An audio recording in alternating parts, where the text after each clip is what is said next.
ಕರ್ನಾಟಕ ರಾಜ್ಯ ಸರ್ಕಾರದ ಗಮನ ಸೆಳೆದ ವಿನೂತನ ಮಾದರಿಯ ಸ್ಕೂಲ್.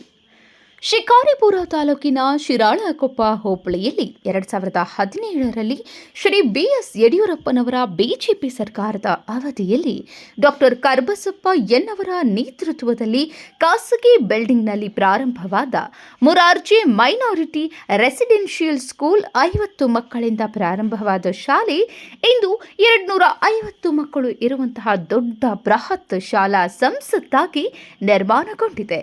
ಶಿವಮೊಗ್ಗ ಹಾಗೂ ಸುತ್ತಮುತ್ತಲಿನ ಶಾಲೆಗಳನ್ನು ಗಮನ ಸೆಳೆಯುವಂತಹ ಕೆಲಸ ಕಾರ್ಯಗಳನ್ನು ಮಾಡುತ್ತಾ ವಿದ್ಯಾರ್ಥಿಗಳ ಹಿತದೃಷ್ಟಿಯಿಂದ ಅವರ ಭವಿಷ್ಯತ್ತಿನ ಕೊಡುಗೆಯಾಗಿ ಕಲಿಕಾ ಚಟುವಟಿಕೆಗಳೊಂದಿಗೆ ಕಲಿಕಾಂಶ ಚಟುವಟಿಕೆಗಳನ್ನು ಇಲ್ಲಿನ ಶಾಲಾ ಶಿಕ್ಷಕರ ತಂಡ ಹಗಲು ರಾತ್ರಿ ಎನ್ನದೆ ಶ್ರಮಿಸುತ್ತಿದ್ದು ಅತ್ಯಂತ ಪ್ರತಿಭಾವಂತ ವಿದ್ಯಾರ್ಥಿಗಳು ಈ ಶಾಲೆಯಿಂದ ರಾಜ್ಯ ಮಟ್ಟದ ಕ್ರೀಡೆಗಳಲ್ಲಿ ಭಾಗವಹಿಸಿ ಶಾಲೆಗೆ ಹೆಮ್ಮೆ ತಂದಿರುವ ಕೀರ್ತಿ ಲಭಿಸುತ್ತಿದೆ.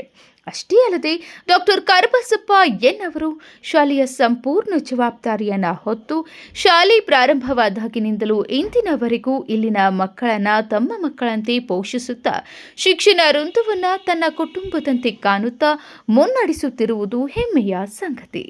ಈ ಶಾಲೆಯಲ್ಲಿ ಹಿಂದೂ, ಮುಸ್ಲಿಂ, ಕ್ರಿಶ್ಚಿಯನ್, ಬೌದ್ಧ, ಪಾರ್ಸಿ, ಜೈನ ವಿದ್ಯಾರ್ಥಿಗಳು ವ್ಯಾಸಂಗ ಮಾಡುತ್ತಿದ್ದು ಸರ್ವಧರ್ಮಗಳ ವಿದ್ಯಾನಿಲಯವಾಗಿದೆ. ಶಾಲೆಯಲ್ಲಿ ಉತ್ತಮ ಹಾಸ್ಟೆಲ್ ವ್ಯವಸ್ಥೆ, ಆರೋಗ್ಯದ ದೃಷ್ಟಿಯಿಂದ ಸ್ಟಾಫ್ ನರ್ಸ್, ಅತ್ಯುತ್ತಮ ಪೌಷ್ಟಿಕಾಂಶ ಆಹಾರವನ್ನು ನೀಡುತ್ತಾ ಮಕ್ಕಳಿಗೆ ಗುಣಮಟ್ಟದ ಶಿಕ್ಷಣವನ್ನು ನೀಡುತ್ತಾ ಬಂದಿದೆ.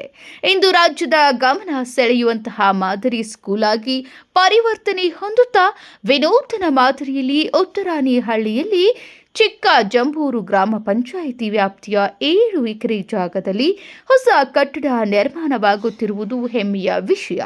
ಈಗಾಗಲೇ ಸರ್ಕಾರದಿಂದ 10 ಕೋಟಿ ರೂಪಾಯಿ ಅನುದಾನ ಮಂಜೂರಾಗಿದ್ದು ಹೆಮ್ಮೆ ಪಡುವ ವಿಚಾರ. ಇಂದು ಇಲ್ಲಿನ ಎಜುಕೇಷನ್ ಮಿನಿಸ್ಟರ್ ಆದ ಮಧು ಬಂಗಾರಪ್ಪನವರ ಸಹಕಾರ ಮತ್ತು ಬೆಂಬಲದೊಂದಿಗೆ ಶಿವಮೊಗ್ಗದ ಮಲೆನಾಡಿನ ತಪ್ಪಲಿನಲ್ಲಿ ನಿರ್ಮಾಣಗೊಳ್ಳುತ್ತಿರುವ ಶಾಲಾ ಕಟ್ಟಡ ಅತ್ಯಂತ ಯಶಸ್ವಿಯಾಗಲಿ.